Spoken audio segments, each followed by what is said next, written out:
Council of the EPRDF announced that it has discussed on and approved the party and government activities plan for this year. According to a statement dispatched by Office of the Council of the Ethiopian People's Revolutionary Democratic Front, the Council also approved the Good Governance Mobilization Plan of the same year period.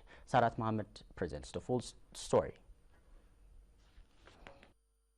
In its regular session, Council of the EPRDF noted that the party and the government activities plan for this year contains the major activities outlined in order to meet the second GTP based on the decision of the 10th General Assembly of the EPRDF. The plan also sets directions for the implementation of the second GTP by gleaning best practices from the previous plan and mobilizing organized development forces.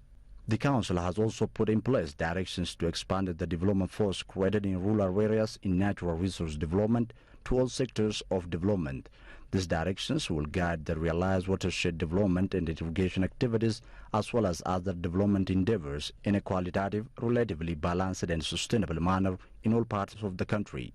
The Council resolved to work hard to strengthen developmental actors in urban centers this year with the aim of transforming rent-seeking political economy into developmental one in the second GTP. The country has planned to register economic growth of 11.8 so as to continue the fast-paced development with the view of ensuring benefits of the people at all levels. Ethiopia also plans to earn over $4 billion from foreign trade by increasing production capacity. Building capacity of institutions is given due focus so that they can play their role in democratization. The Council also approved the Good Governance Mobilization Plan of the same year that was designed based on the resolution of EPRDF's 10th General Assembly that aimed at achieving a leap in good governance. The Council emphasized the need for making decisive effort in a bid to bring about fundamental changes by identifying problems of good governance and ensuring all-round participation of the public. Council of the EPRDF also stressed the necessity of strengthening ongoing measures to mitigate the effects of prevailing drought. The Council saw that activities to support the drought-affected areas is going on based on the detailed plan.